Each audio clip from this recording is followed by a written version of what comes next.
Today, we look at the amazing world of tintype photography, and our guide for this trip back in time is Canon Explorer of Light, Victoria Will.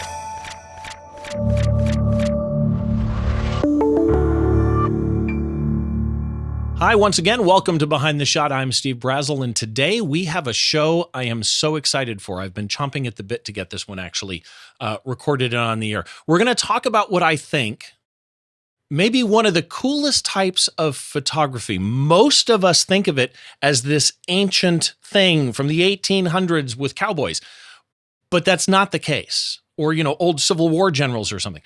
That's not the case. Tintypes are alive and well, and I'd like to welcome to the show celebrity, editorial, I don't want to miss anything here, commercial photographer, and oh, by the way, new member of the Canon Explorers of Light, Victoria Will. Victoria, how are you? I'm great. Thanks for having me. It is my pleasure to have you. There's a couple of things I want to get into with you quick. And we're going to start, for those of you listening to the podcast feed, the way that we always do, and that is a little getting to know Victoria a segment. But I've wanted to have you on. We've been talking since late last year, and we've gone through different shots that we could use, and we landed on the one that we're going to talk about today. But the fact that we've looked at your work, or I've looked at so much of your work, is just fascinating to me. Because you do shoot a lot of different things, editorial, commercial, celebrity. Yeah. When people come up to you, or when you meet somebody at a cocktail party and they say, "Oh, what do you do for a living?" How do you describe your world? Very good question. Very good question. It is hard to put into a box or a specific category what I do. So the cocktail pitch, first I'll say I'm a photographer, and then it inevitably turns to, well, what type of photography do you do? Do you shoot weddings? Do you, it's sort of the people go down the list, and I just sort of describe it a couple different ways. I say I'm a people photographer. So that's really the basis of a lot of my work is human beings. Sometimes I go off on tangents and I talk about how it's a mix of reportage and portraiture.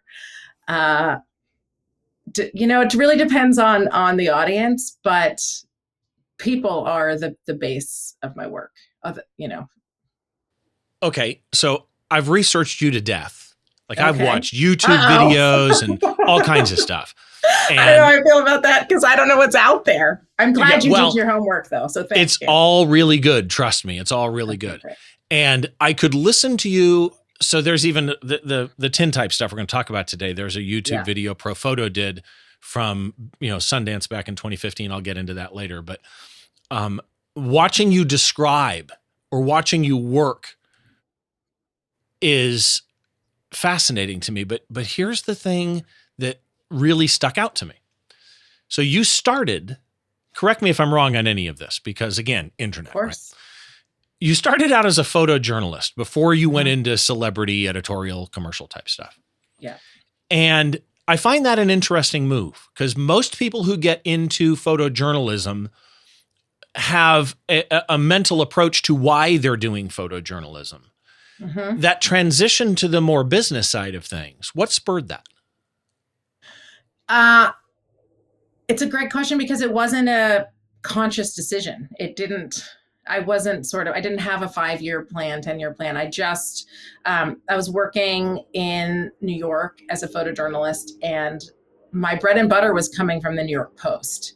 So if you're familiar with the New York Post, it's not exactly the in-depth, long-form reporting that I was hoping to be doing as a photographer, but I was making a living in one of the largest markets as a photographer. And so I couldn't turn my nose at that. I cut my teeth there, and I learned, I learned everything there. It was sort of the good, the bad, and the ugly, and how to succeed in tough situations. And I did get to a point though where I needed to grow, and I wasn't growing at the Post anymore. So I started freelancing, and I was open to anything at that point, events or birthday parties. I mean, I was open to anyone who wanted to pay me to take photographs. And of course, I was reaching out to the people that I wanted to shoot for. And the feedback I was getting in terms of the assignments that people were calling me for was a mix of portraiture and a mix of sort of events and corporate work. So I wouldn't say that it was a sort of chosen path, but I kind of just went with it. And to be honest, I didn't love shooting events. I still don't love shooting events. I've never loved working in the evening. See, I shoot concerts, so I'm out in the evening all the time. Oh, wow. And I shouldn't say this because I just got called for an event, and if that person sees this, I hate shooting events. Like, put me in a photo pit at a concert and I'm in heaven. Walking around a group of people that are having cocktails and having conversations, taking pictures of things has never been a joy to me. But here's a question. Mm-hmm. I think I know what my answer to this would be for you. Do you see your photojournalism in your work still? I do. Yes. It's a bit of storytelling. It's its own version of storytelling. Sometimes it's more narrative based than other times, but even at an event, I'm telling that story, sort of who was there, what happened, right? Who the key speakers were, what the relationships that were made between people when you are catching people with their cocktails and food in their mouth, in-depth conversation. I mean, there's lots of ways to shoot events. I found it to be a great sort of stomping ground for learning lighting, particularly just with a flash, something portable on camera or handheld, but also having to walk up to strangers all the time. That was a huge sort of comfort zone I had to step out of. Of course, now I'm talk to everybody. I talk to people in the subway cars, in line at the grocery store. I love talking to people. But when I was in my early 20s, I always felt intrusive and like I was bothering someone, and sort of getting over that took some time. And I know that those events helped. See, and I'm the same way in that. So people think because I do radio and I do this and stuff that I'm really comfortable in a large group. I'm much more comfortable in small groups, but talking to random strangers is a weird thing to me. Photographing for an arena that I photograph for, where they want a lot of not just live performance stuff, but people walking around the concourse or in the VIP room. And, you don't want everything to be candid. Sometimes you want a group of people to look at you and smile while they're under the VIP sign or something. That changed the way I shoot, actually, a lot of things. But it's funny because anytime I have a guest on that I don't know, and I didn't know you, I've never met you until today. Yeah. I look at their work for a really long time, like sometimes hours, right? And what I'm looking for is common threads in their work. That a lot of times the photographer doesn't even know that they've got this common thread running through all of their work. For you, I do see your photojournalism come through. That is a common thread. There is even in your stage stuff, there is a candidness type feel to most of what you do. But I see something else. And before I say it, I'm curious. Do you see a common thread in your work? Oh, I mean,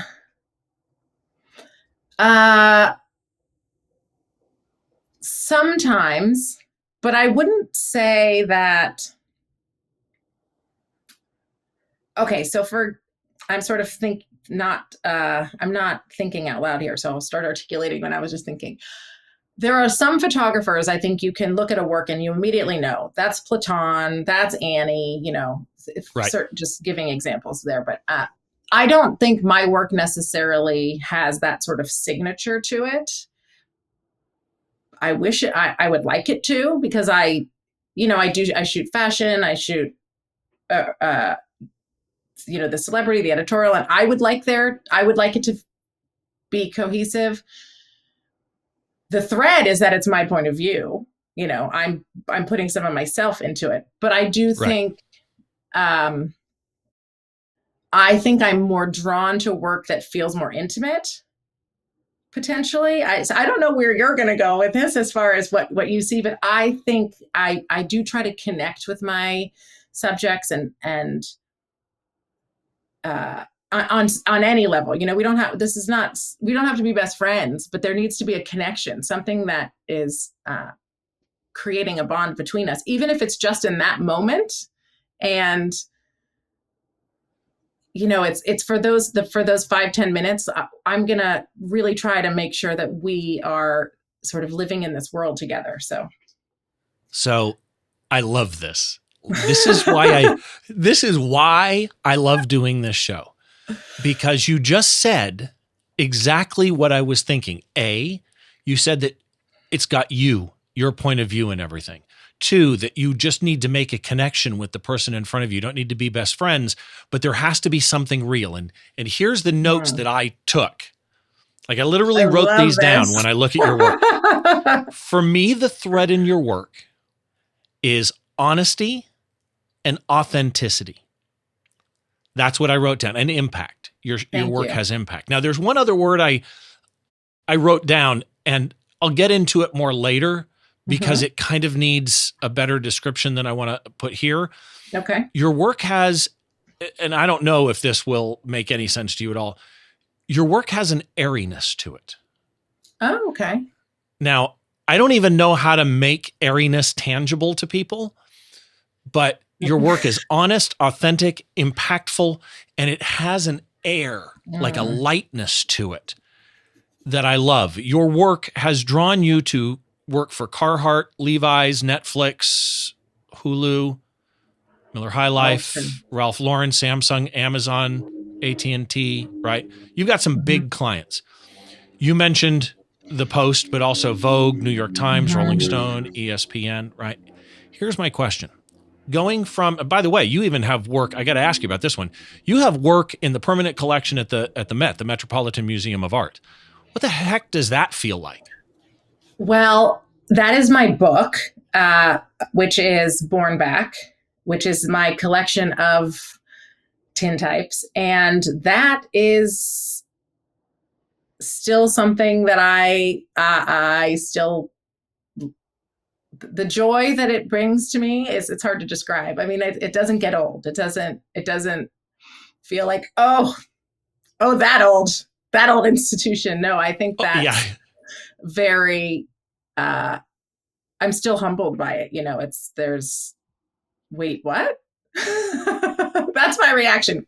That none of those were words, but that's literally, how I think of it. And I also just want to go back to say, I love the words that you described my work, and to say thank you, because that was,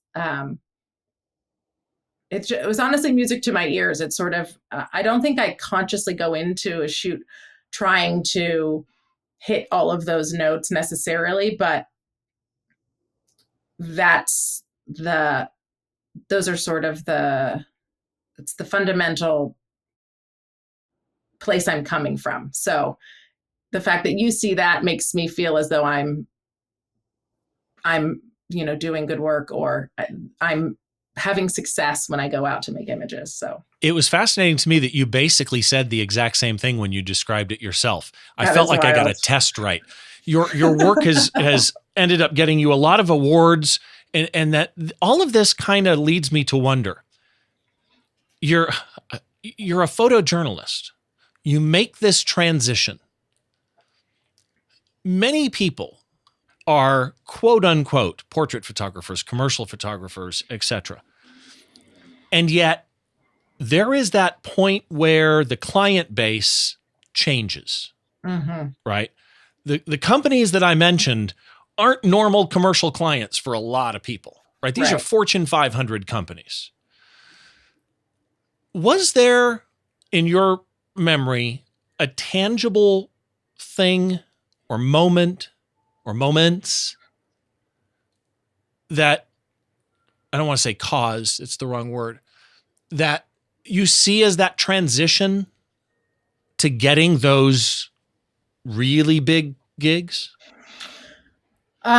So I think that's two-part question or two-part answer, excuse me. The first is I'll tell you a little story where I feel like there was a true, a moment in time for me where I realized, okay, I think this is sort of a step into the next realm, or, going into the next level. And then I'll talk a little bit more about some of the entertainment clients. But so many years ago at this point, I got a call from the photo editor at ESPN magazine. At this point, I had a lot of editorial clients and repeat customers. It's always great when you have people who come back for more work. And I had been for several seasons now going to Europe for Vogue to shoot Fashion Week. So, February and September were the two months, and they'd send me off and I'd shoot dozens of shows, and it was fabulous. I mean, I had a fabulous time. It was great. I come back and I get a call from ESPN, and Tim Rasmussen, who was the photo editor, called me and he said, I want you to shoot next weekend, or you're around. It's at Madison Square Garden. And so I'm like, have the phone to my ear, right? And I'm typing, and he's like, I want you to go to the League of Legends Championship. And I'm literally like, League of Legends. I have no idea what this is. And I'm like, yeah, I'm free. And he starts talking about it. And I say, I got to stop you right there, Tim. I don't know what this is. I just want to be very clear that this, I've shot baseball, I've shot football, this was a video game championship. So I'm looking at my Wikipedia, and I was like, I don't even know how this game happens. And he's like, yeah, I know. That's why I'm calling you. I want you to do what you do. I want your point of view. I want you to go to this unknown world and just have a good time. And I was like, all right, this is fantastic. That was a pivotal moment for me, because I think probably many times leading up to that, people had called me for me and my opinion and my point of view. But that was the first time it was really sort of spelled out. Trust yourself, go. Right. And at that point I thought, okay, that little boost of confidence under my belt. And I sort of said, okay, I'm going to do that. I'm going to try my best to really believe in the work that I'm doing and not question it as often as I do. But what artist doesn't question their work? Yes. Right. They called you for a reason. And it's almost like you have to trust them that they know what they're doing. Yes. Because, right? A lot of times I get a call from an editor, and I say, okay, well, what are you looking for? Because when we started this conversation, I can do a lot of different things. I can do images that need to be comped together in a surreal way. I can go in with no lights and be very low profile, and or I can do the big studio. There's a lot of different ways to approach every assignment. So I'm sort of want to make sure when I'm talking to an editor that I'm on the same page of, what's their expectation. And in this case, he's like, I have none. Go. Bye-bye. I was like, okay, of course I felt more pressure in a lot of ways to show up or produce something extraordinary or iconic. And you can't do that on every shoot, but I had to trust that what I thought was a good idea was going to make for interesting imagery. And that in and of itself, to me at least, can be freeing, right? You have parlayed this career into being an educator as well. You've got a few classes at Creative Live, a great place. In fact, you were on their podcast with Kenna Klosterman. We Are Photographers. You were on episode 60. I was episode 65. Oh, wow. Okay. Such a great show. I miss her doing that. Yeah. And the biggest thing to me is this has led to this year you becoming one of the new crop of Canon Explorers of Light. So congratulations Thank on you. that. Thank you. That's another one of those things up there that with the Met where you go, what? It's the elite of the elite. I'm still very, very honored to have been asked. You're in there with such great names. Yeah. And a lot of the newer ones, like Atiba Jefferson, who's been on this show before. My buddy David Bergman is a Canon explorer. I mean, this is a long line and a long history of great photographers, and all camera brands, have these. Nikon has their ambassadors, and Fuji has theirs, and everything. Of course. But the EOL program is a storied program, right? So congratulations. That is, and well earned and well deserved, I might add. I told them this when they called. I remember going to the Javits Center for the photo expo, and Nikon had their booth and Canon had one. Everybody had a booth, but they had prints up in a very much like a gallery sort of area, and I just remember walking through going, oh, these people are so talented. So it's really, something I don't know. I can't say enough nice things about it, that Canon's been so welcoming. So, and I love the fact they have a lot of female representation in the Explorers of Light. You, Vanessa Joy, Lindsay Adler, the list goes on and on. I have a question for you. Before we get into the photo, which I promise everybody, I'm starting to say this every show. Trust me, people, we'll get to the photo. Don't worry. Yeah. But, I don't get to speak to people that I think are great photographers other than this show sometimes, and I love doing this. I'm curious, if you were to sum up in a helicopter view, a sentence or two, what makes a great photo? Ooh. Well,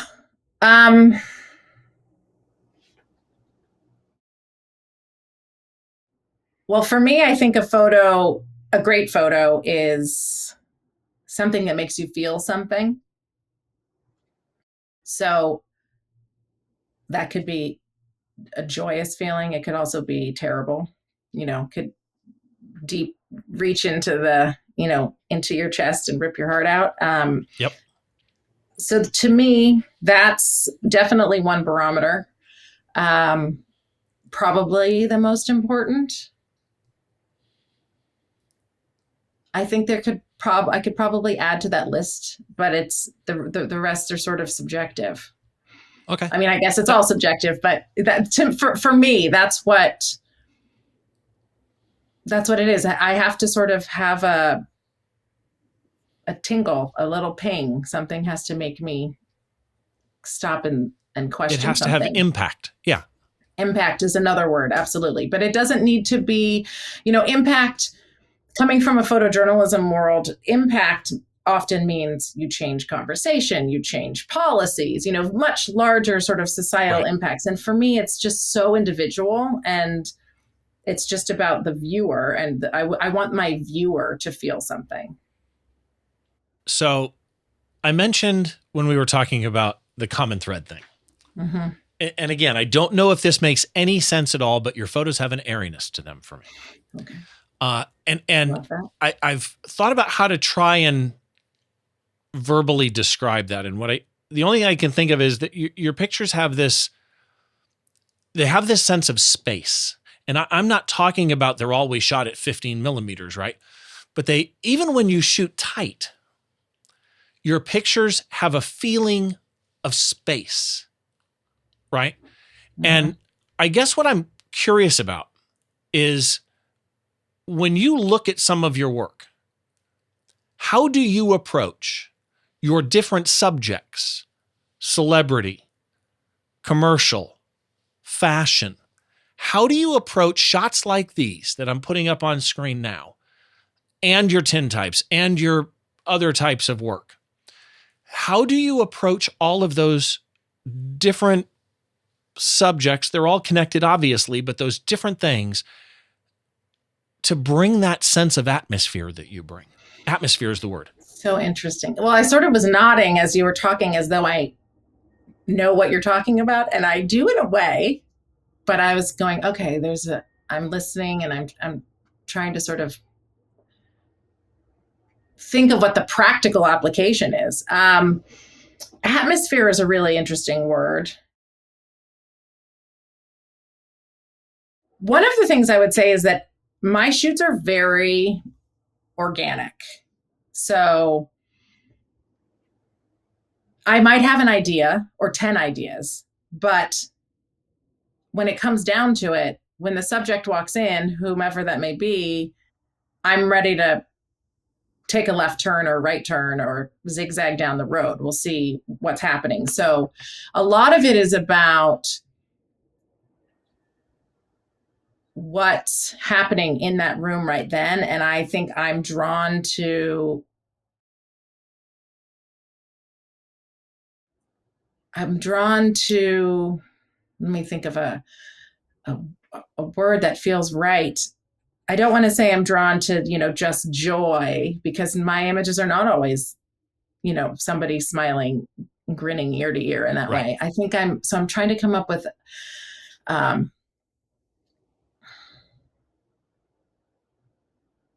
don't know. I guess I'm coming back to, maybe it's just because we had this conversation, but I'm coming back to just emotion. I want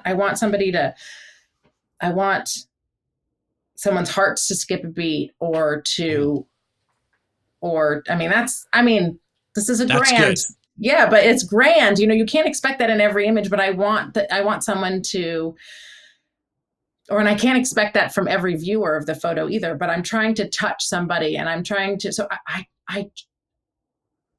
I know this is maybe I'm taking myself too seriously, but I really care.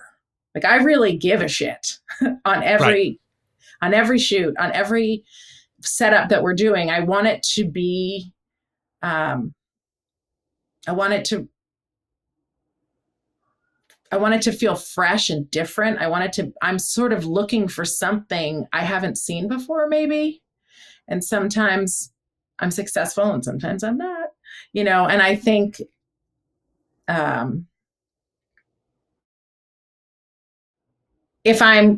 do know that when I'm shooting and I'm making a lot of successful images, I know I'm not pushing the boundary. I know that I've done this before. I know that I'm in a safe space. And so I have to, take a breath and sort of say, okay, how do I push the limit here? Where do I go from here? And I don't always have that answer. A lot of it is just exploring, climbing a ladder, getting on the floor, having, putting it on the subject. Is there what are you feeling right now? Do you want to turn upside down? I just worked with this great guy who was like, I want you to throw glitter all over me. And I was like, wow, that wasn't, that wasn't in my plan A, B, or C, but I'm so down. So I'm sort of thinking out loud here, because I don't know if I have the exact way to describe it, but I love that you say there's an atmosphere. I think that what I like about it is that I am trying to create a little world in some way. This is our world right here and right then. And so I think that creating an atmosphere makes sense, because it's more than just the light and the, the styling and the hair and makeup and what I'm bringing to it. It's like, it has to all fit together. It's all of those pieces, because without each one of those things, it would fall flat. Perfectly worded. What's interesting to me, by the way, is, so I collect whiskeys. Okay. You do motion work too. Like, you did a video for Redemption Rye, which, was near and dear to my heart. You're two worlds. Exactly. Oh my God. It's like, oh, this is heaven. I'm in heaven. I am curious. Before we bring up this shot, one last question, if it's, an easy one to answer, hopefully. Is that an easy hat change to you? Still to video? Such a great question. Okay. So the answer is yes, but the first time I did it, I was absolutely terrified. So for years, people kept saying, okay, you need to get into motion. You need to do motion. If you really want to push this career, especially in the commercial world, you need to be able to direct motion, because a lot of the shoots, their budgets are getting cut and they're combining these things. And I sort of went, okay, but I'm a still photographer. I still, to this day, as a director, still believe in the power of a still image, and that it is, I still think a still image can be, and often is, far more powerful than totally agree, a longer, long form story. That's why I do what I do. So I sort of get thrown to the wolves in the best possible way. Somebody who really believed in me just said, I want you to direct. Well, here's what happened. I got a job shooting the stills for a campaign, and they said, okay, we'll get back to you with who the director is. And a week later they came back and they said, actually, we want you to do it. And I was so nervous. I couldn't eat. I could barely talk. I was just going, but I don't know what I'm doing. And I didn't feel comfortable walking into this campaign acting like I did. I can fake it till you make it. But when you're on my own set, this is somebody else's concept, somebody else's brand. So, I just sort of felt this pressure. I was like dying from it. So the creative director said, look, I know you can do this. I'm going to call one of my friends who's a DP. He's terrific. I'm going to have him be the DP. You'll direct. And I said, I'm nodding. I'm going, okay, whatever you need. And this DP could not have been kinder. And I mean, he was the best person for me to work with. And this is what he said.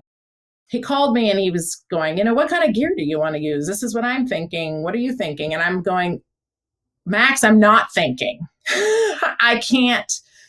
I'm so overwhelmed by the process and the fact that I'm so uncomfortable that I don't know. And he said, okay, let me tell you something.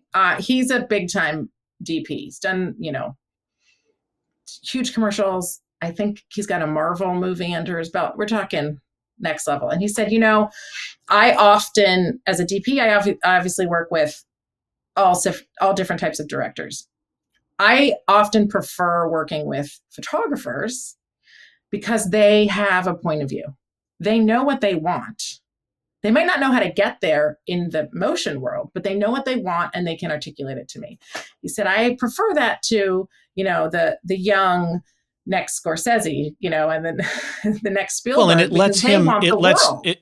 lets that DP show what they can do as opposed to just executing your vision. And for those who don't know, by the way, DP is director of photography. Oh, yes. Sorry. Director of photography. So I just said, well, you're right. I know what I want it to look like. And I can tell you if it's looking that way or if not. And he said, that's my job. I will tweak it until we're there. And I sort of said, okay, I can do this. So I show up to set and it turns out that I had been directing all along. There's no difference to me in the actual connection and eye contact and language that I use from motion to stills.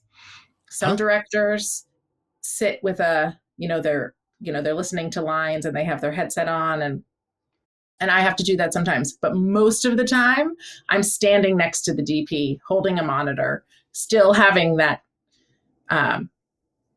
face-to-face time with my talent, because that's how I know how to direct them. Right. So that was a very long answer to say that I think it's exactly the same thing, even though the word exactly the same is redundant. And my dad would be very disappointed that I just said that, but it is the same thing. It's just a tweak of the brain. What's interesting to me though, is you said something that,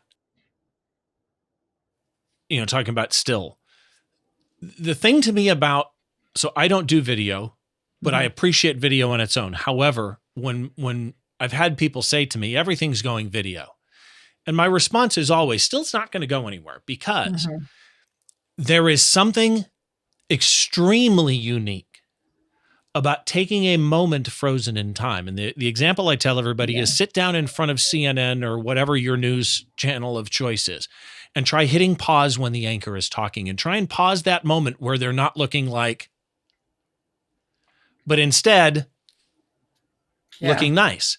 It's really difficult to freeze that moment in time and tell the story that you want to tell when that person is moving.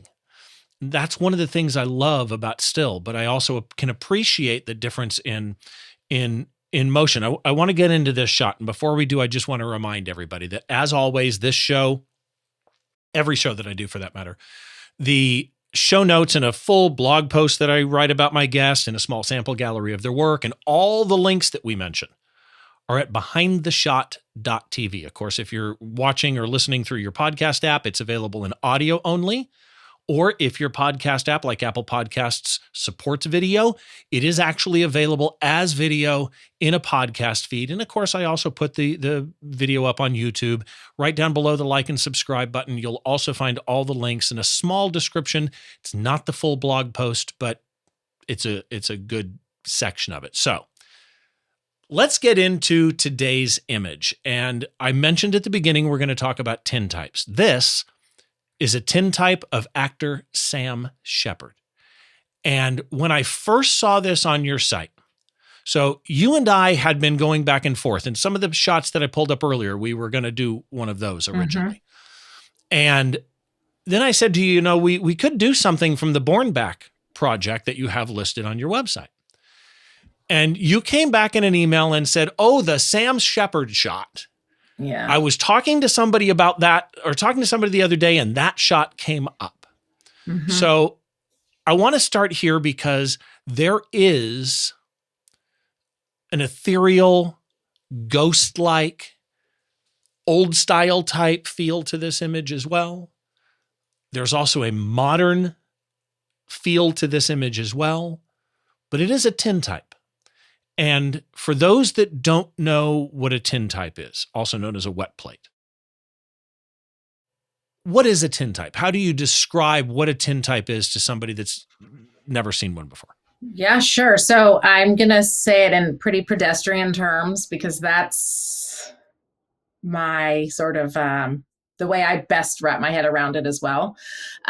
You take a piece of aluminum and you put this concoction on it that you've made called collodion. And then you end up at that point putting it in a silver bath. The silver adheres to the collodion, wherever the collodion was. And after 3 minutes, roughly 3 minutes for a 4x5, that piece of aluminum is now light sensitive. So this is a process that predates film. So I always think of it as that I'm making a sheet of film. Then you have to, in the dark, put it into the film holder. Then you put it into the camera, you expose your image, and then at that point you have to take it into the dark room and develop it. The whole process has to happen while the plate is wet, which is why it's also called the wet plate process. If it starts to dry, then those areas don't come up in development. Or they get a little bit, if you start to see them dry. I have an image of Alexander Skarsgård, and it looks very ghostly, and it's because it's starting to dry. So, yeah, I learned this was baptism by fire. So I should say right off the bat that I'm not a tintype expert by any means. There are people out there who have far more expertise in the process, in the chemistry. They mix their own chemicals, and they try different, they're like chefs where they try different chemicals to get different colors and tonalities. I am a bit pedestrian in this process. I know obviously enough to shoot it. And I have to say that one of the things I love about working in this medium is making the mistakes, because I have to tell you, when I first made this image and it came up, I was sort of devastated that there were so many artifacts. Artifacts is the name of the term that they use for the mistakes. So where all the silver on the image has made, it's these lines and dots and smudges, I sort of went, oh, God, I just admire Sam Shepard as a human. So I really wanted to capture something. And I thought, oh man, I messed up the plate so much. And then of course, cut to now I'm grateful for those things. Those are exactly why I love the image so much. And it's this sort of looking back at it now, I can't imagine what this image would be without it. I think that's what makes it so special. This was one of the ones you shot at 2015 Sundance, right? Mm-hmm. Okay. So the 2015 Sundance, there's a YouTube video from Profoto or actually I think it's from Feature Shoot, where there's one with Profoto. Oh yes, where you're talking to Robert Redford and you're doing the shoot, and we'll get into the lighting in a minute because you're watching some of these celebrities be blinded. We'll talk about that when we get to lighting here in a second. But in the Feature Shoot video, where you're like standing on stage and talking, you tell a story you actually tell two stories. I want you to kind of recap here. Sure. One of them is what you just said. And that is that there are people out there that quote unquote are experts at tintypes. And they in some ways were giving you crap about those artifacts. Oh. When I told you in the green room before we recorded that before I watched those videos, I had all kinds of notes in my head of what I was going to talk about on this shot because I'm thinking these are light leaks in that old style camera. And then I saw that video and went, oh, they're chemical artifacts. Okay. Yeah. That makes sense. Well, some of the big tintype people were commenting on your quote unquote mistakes, but then you also tell the Anne Hathaway story, which if you don't remember all because it's been 2015 that you were in that video, which is where she came in and the publicist or something didn't want her to do something. No. Yeah. Yeah. So tell us these. Sure. Well, I can retell, I can tell you sort of the story of how this happened quickly, because obviously I can talk about photography for days and those people listening out there don't have days. So I'm going to shorten it for you. Basically, I decided that I wanted to make tintypes at this festival. I had done the digital studios there for many years, so I understood exactly how the flow of the festival went and the hectic nature of it and how you're dealing with publicists and huge casts, and it's a whole circus unto itself. So I also was on assignment for the Associated Press at the time, and I was still doing digital photographs. I was still there on assignment doing what they asked. And then I would say, after we did our group photo and the individuals, I'd say, okay, if anyone would like to have a tintype made, I have a studio in this back corner of a ski shop and so they'd cleared out all the skis, and that's where I put a background and a V-flat against a wall, and we had a little closet that was our dark room. And I had never made tintypes before. So I convinced some loving human beings to come with me on this adventure, and we just, went for it. And we learned as we went. And that being said, I of course had done research. I had all of chemistry there. I knew what I was supposed to do, but practical application had not happened until the night before when I was mixing chemistry. And so we end up starting this process, going on this journey. And I thought, okay, if I get 10 nice tintypes, that would be a beautiful body of work that I would feel very, I'd be thrilled about. And because I really felt like it could be something special. Who doesn't want to, we see these familiar faces all the time. What is it going to be like to see them with this process from the 1860s? So anyway, the first day they were published, the tintype purists were not thrilled. They really raked me over the coals. I don't actually read comments. I'm too sensitive and I just don't do it. But my husband was over there and the rest of my crew is going, yeah, it's not looking good. And I was like, well, I can't put 20 years of experience under under my belt here right away. I'm just going to keep going. I'm going to put my head down and do the best I can. I also had seen the work of Sally Mann, whose work is very similar in its technical flaws. Obviously different subject matter. She's Sally Mann. She's a legend.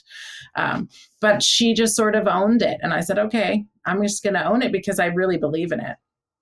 But that was a hard thing to sort of had to put on that armor and be like, I'm just not going to care because I do care.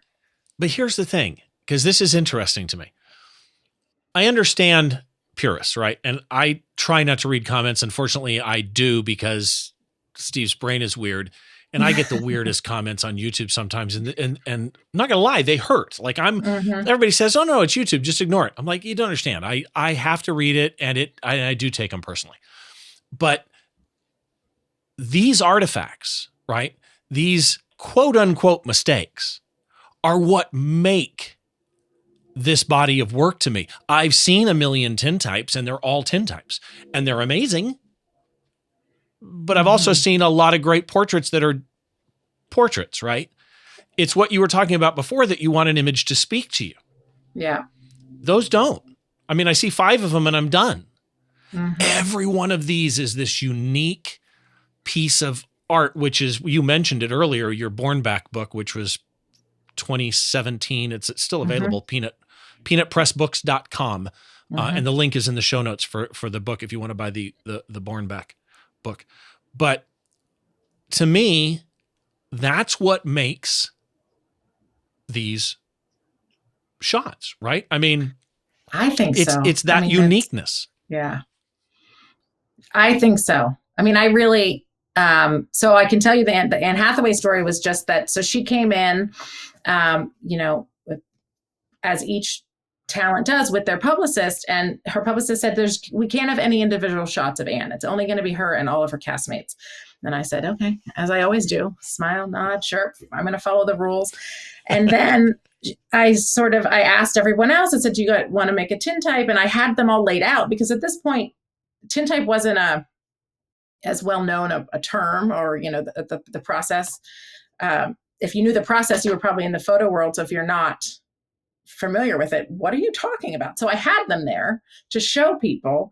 And Anne Hathaway said, well, I want to do one. And I said, well, great. Let's do this. And her publicist said, no, because I don't have control of where this image goes, which is an issue in working with the Associated Press. Which is, that's a whole other podcast. We'll go down that another time. Exactly. But, and I just looked at her and I said, it's absolutely up to you. I would love to have you do it. And she said, yeah, I have to do this as a human, because these are lovely. And I need one of myself. So we did it, and she loved it, and I loved it. And I don't have any of my own work up in my house, because it's always been a little bit weird, but I had a platinum palladium print made of the Anne Hathaway one, and I have it hanging in my house because I love it. So I just realized I forgot to describe this shot to people. So for those of you on the audio feed, and by the way, I should ask, did she like it, the end result?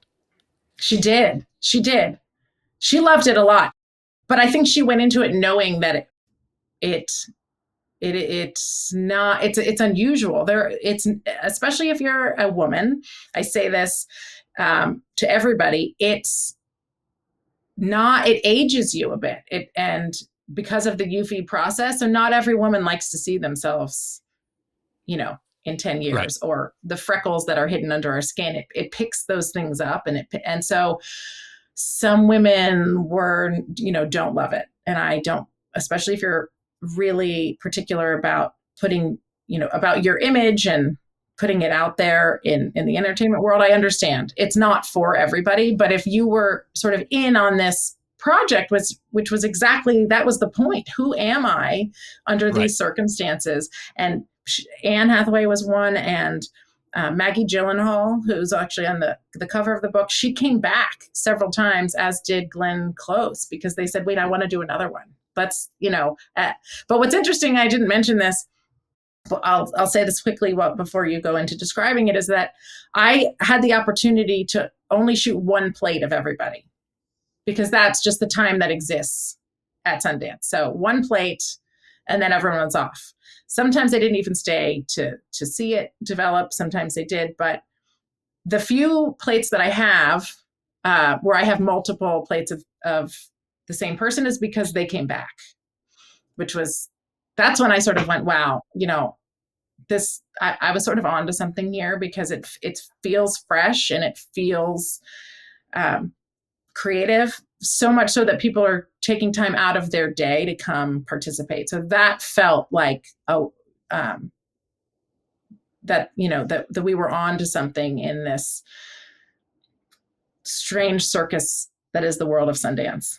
It's old becomes new again. And there's one of my favorite ones, and I'm pretty sure it's Slash's hands.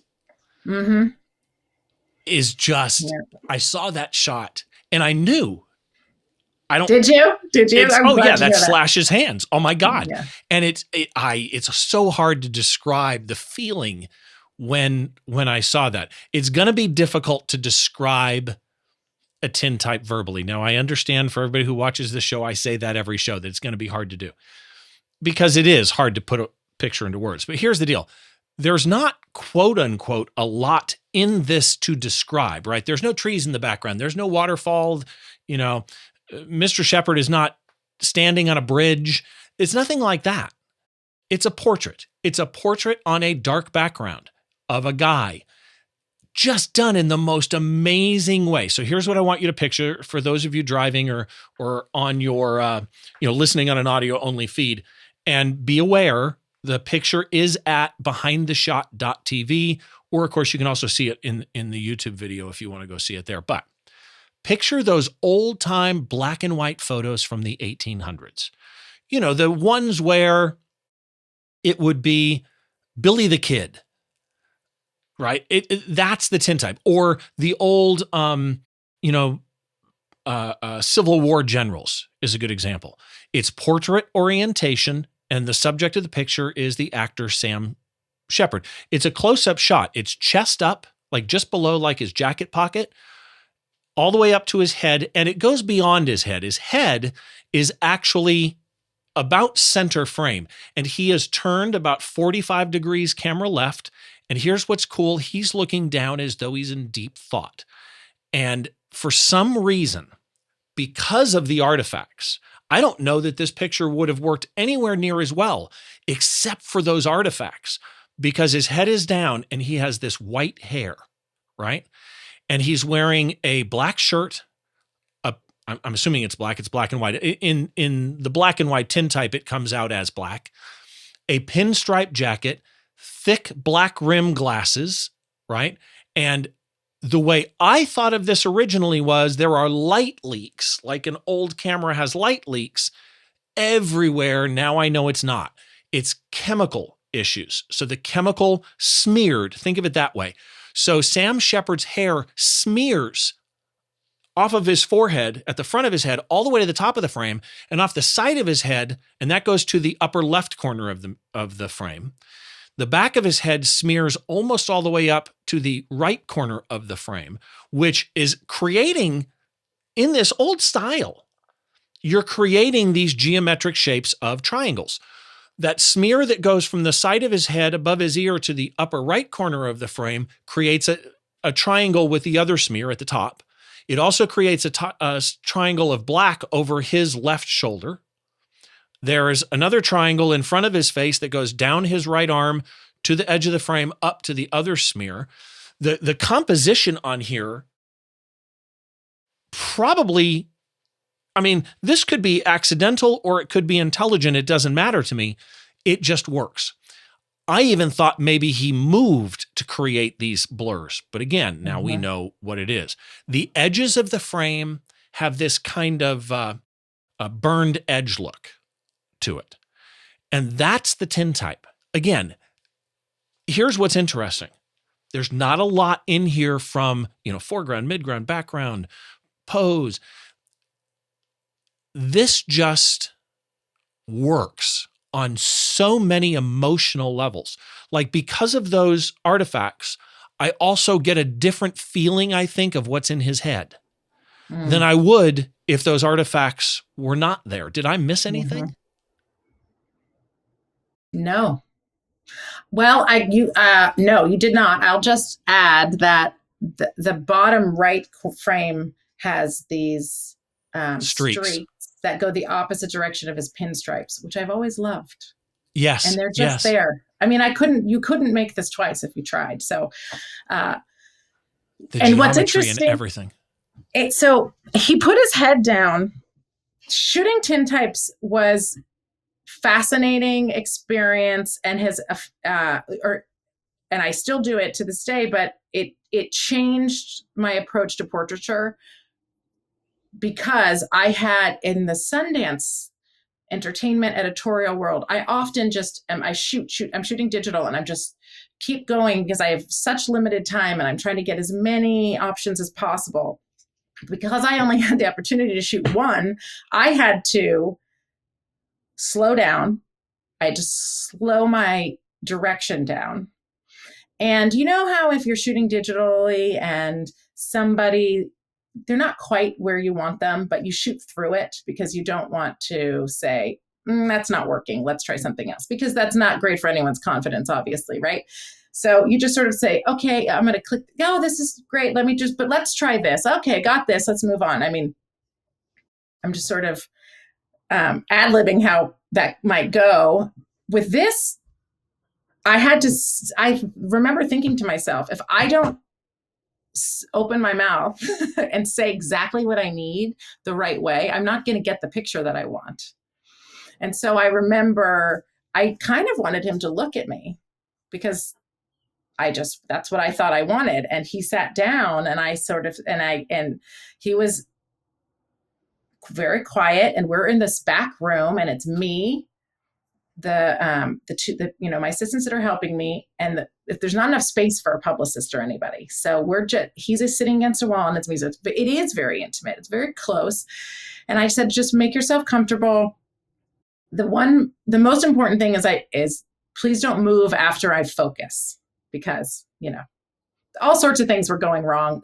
These artifacts are coming because of cross contamination, and I'm not cleaning my plates the right way. I'm dipping. I mean, there's just chemical contamination all over the place.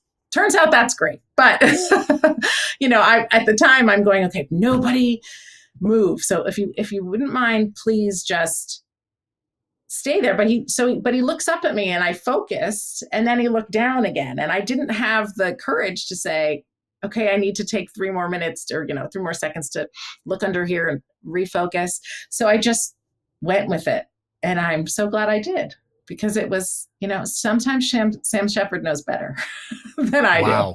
So that actually is an interesting key point of this is, especially since the focusing is a rather, complex thing. This is how do you pronounce it? Graflex? Graflex. Graflex Super D. This is a camera from between 1941 and 1963. I actually looked it up. What lens was this, by the way? You know what? This particular image wasn't with the Graflex. Is this the Sinar? Yes, with a modern lens. Depending on who I was shooting, and actually I shot this project over 2 years. So the second year I brought the Graflex. I didn't have the Graflex at this point, so I'm glad you mentioned that. So I do have some lenses that are older, but this particular image was made with a modern lens that was double coated. So what that means is, because there's another UV coating, or there's a UV coating on it, it doesn't allow in as much light. So I was blasting light. I had a beauty dish, right out of frame, which is one of the reasons why he lowered his head, because he knew there was going to be a very large pop of light. And that all those choices led to what this image is. But it's so interesting now with a Graflex, I can move. This was on a tripod, so I'm working slowly, and I find these types of, anytime I have to work on a tripod is just cumbersome and slows me down. And the Graflex, I can be much more handheld and adjust and bounce around. So this was an entirely uncomfortable way to work. Do you remember like what your millimeter was, what your focal length was? I'm trying to think if I have it back here. I think it was Ballpark. I'm going to ballpark it. And then I'm going to go look it up or go get it out of the and tell you. But I want to say it's the equivalent of a 50. Okay. But that's completely different in. And then what about shutter aperture? Like 100 minutes. Okay. So that was that lens, I think, was a 5.6. Okay. Shutter doesn't matter because because you're just taking the cover off. Exactly.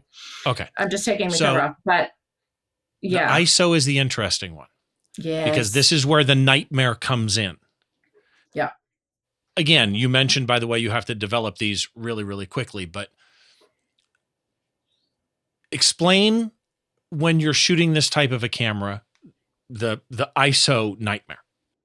So generally speaking, the collodion, when you have these plates, the ISO is rated around 1 to 2. Some people say 0 to 2, so we're talking, you need a lot of light.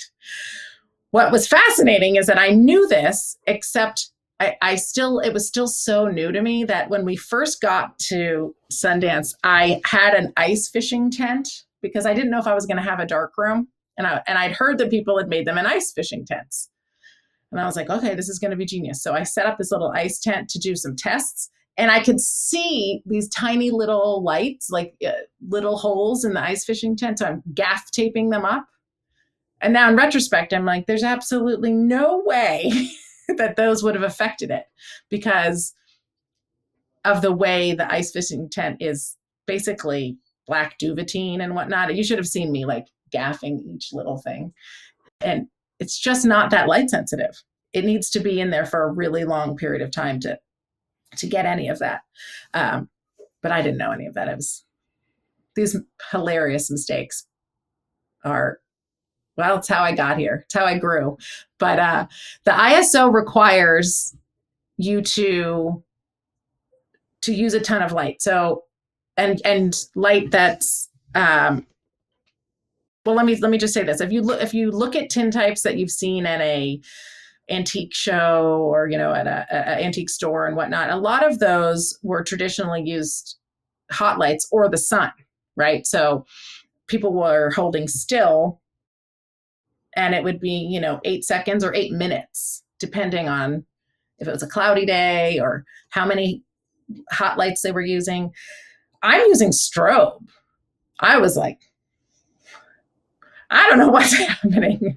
I knew that I needed a lot of power, but I didn't know what that was going to mean. I do now. I know that I generally take 2 packs, 2,400 watts or more. And then I will get some bi-tubes so I can use one light and put the power of both packs into the one tube. And that's what I did. And I had it really, really close to him. So it was quite a learning curve, this trip. So that video I mentioned earlier that's on YouTube that Profoto did at Sundance of you doing these with all the stars. And you make a comment in that video that really struck me because I think it struck me because I know that's what I would have done. And that is that when people knew that you were doing tintypes and saw one and knew what it was, that when they sat down, they felt like they were in a Civil War video, then they needed to be formal and that you had to break that. And you did something interesting. You put a bunch of photos on the wall right next to the stool that they were sitting on. In fact, Robert Redford in this video sits down and goes, "Oh, these are nice," which A, was really cool in and of itself that he seemed so, natural and real because let's be honest, these people sit in front of cameras by amazing photographers all freaking day, every day. Yeah. That's the intimidation factor for me. What was the What was the idea of the photos on the wall next to them? So I should say that none of those photos were mine. It was all inspiration photos for me. Oh, And I okay. thought, I do, if I did it again, I might include some of my own now. But I picked photos that I thought they were inspiring to me, would be inspiring to a person sitting there. And it was a lot of different type of gestures and poses, but things that are also need to be still. There was no jumping. There was no sort of like grand, there are no grand gestures. So I am a visual person. I assume a lot of these creatives that I'm photographing are as well. And I just thought, something will resonate with them. And it worked. It also helped me. I mean, if I was getting stuck, I would sort of look up and say, oh yeah, that's a good something. Here's an example. Maybe there's a photo that has nothing to do with anything, but it's a person and the photographer's clearly on the ground. It's a very low angle. So that's just a quick reference for me to go, oh yeah, Victoria, don't forget to try getting on the ground. Don't forget to try going up high. It has to be one of these like quick reads. But right. that's what I did. But I also I had Avedon up there, Irving Penn, not Sally Mann, but Sarah Moon, Deborah Turbeville. I mean, I just had a lot of the classics, just like some of the greats. Well, it's like so many people do those books for themselves at home, and you're just putting it in front of your subjects, which I think is a great idea. But you're still directing. You're directing some of the best actors in the world, some of the best actors ever to exist. People who do this all the time, and even they, while they know how to pose in front of a camera, can sometimes phone it in, right? What are you doing? I mean, is there a sentence that you say to people to loosen them up and make them feel more comfortable? Oh, no. I mean, I don't think no, there's not one phrase that sort of works for me. I don't think. Okay. It's just about reading the room. But here's the thing about, if you have a phrase or a sentence or a go-to that works, then use it. But for me, if I was relying on that, it would mean that I wasn't present. And what I mean by that is that when I remember being earlier in my career, particularly just being very nervous. And so I would rely on some of those things. And sometimes I would ask someone, a question, where are you from? How many kids do you have? And then they'd answer. And then I was so elsewhere in my brain, nervous, that I wouldn't listen to the answer, or they would say it and I would nod, and then I would not remember.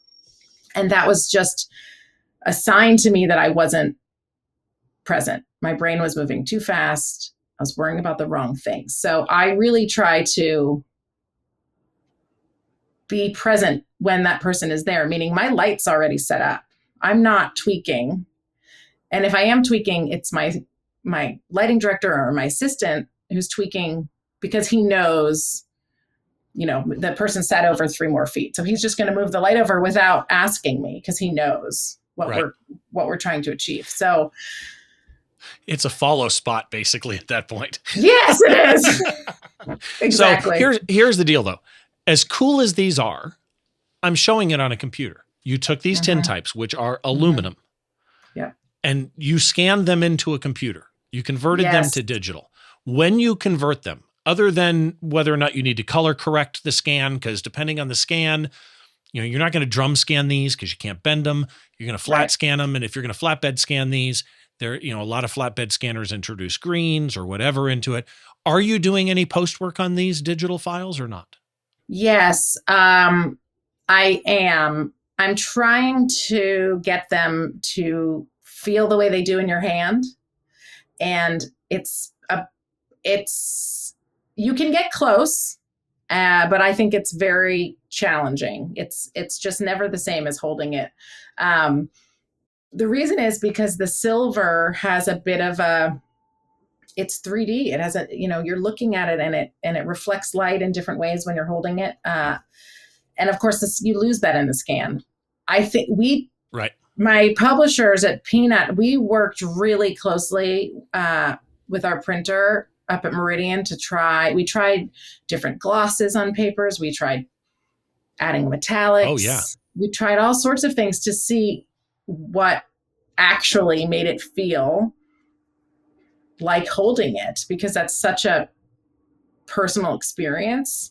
And what we found was that, you can't do it perfectly, but you can get very close.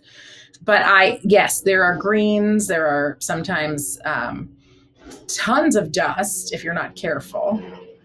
And so, of course, I'm cleaning up all the dust because it just wants to stick to. I mean, it's an imperfect process, but I think we came pretty close with the book. So. Well, I will say, and again, link to the book in the show notes at behindtheshot.tv, but I will say the results are spectacular. So thank you for coming on and talking about the making of this shot and all the Tintype stuff. And all of your work is so good. Before we finish, speed round. Mm-hmm. I'm going to ask you a question. Just throw out an answer as quick as you can. I'll try. Everything. I'm not quick. My answers, as you've learned. That's okay. Quick as you can is a variable. You got it. Okay. Your top photography tip. Start. Show up. Do the work. Got to get started. That. Yeah. Don't get it. Don't tomorrow your life away. Your top tip for staying creative. Top tip for staying creative. Going out into the world, going into museums, going to movies, getting into books. Consume. Yeah. Biggest photo mistake you made or almost made? Oh my Lord. How long do we have? Biggest photo mistake. I feel like I've blacked them all out, but I know there's a lot. I'll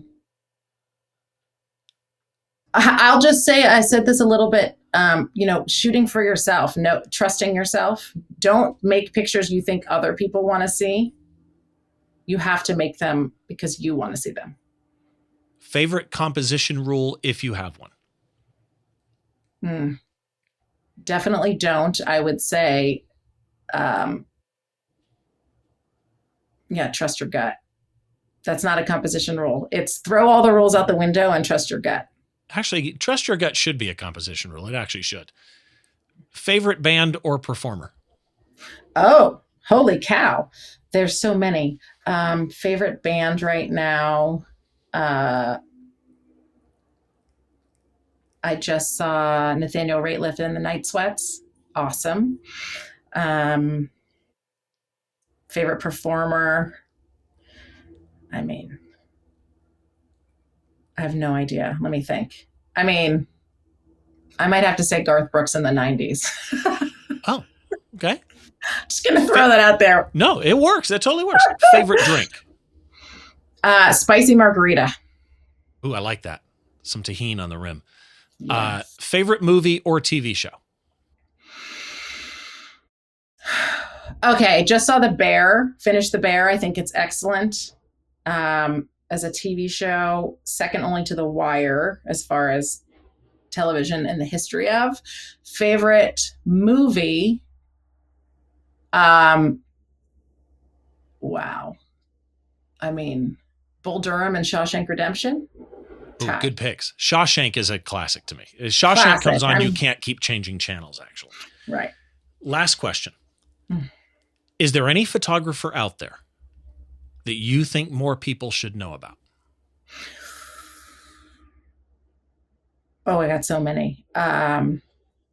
Photographers out there that people should know about that don't know about them. Well, yeah, you should go to my Instagram and you should go to the people I follow because I follow a lot of them. I'm trying to think of people who are sort of maybe not household names. Dana Scruggs is fabulous. Benedict Evans is fabulous. Oh, I have so many. I can't.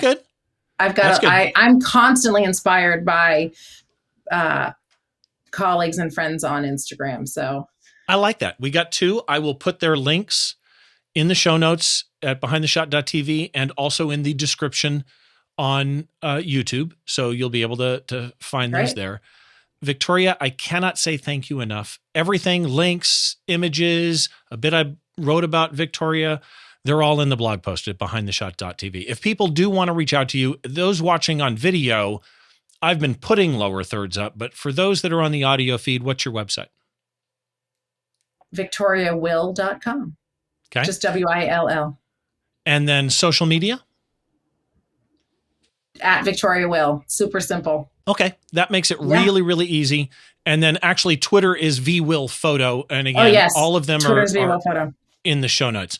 Thank you very, very much. I really appreciate you doing this. Thank you. And I know it took us a minute to connect on a date, and I had a baby, and it was just, thank you for staying patient. By the way. Oh, thank you. But thank you for your patience and for all of your insightful questions. I feel like I could talk to you for hours. So this was great. I appreciate it. Hopefully someday we'll get a spicy margarita. That would be great. Yes, please. Yeah, I may go get one right now. It's summertime. I'm allowed to do that. I'm at home. Thank you very much to my guest this time around, Victoria Will. As always, the show notes are over at the website, behindtheshot.tv. Find this episode or whatever episode you're looking for. The entire back catalog is there with links to everything that you need.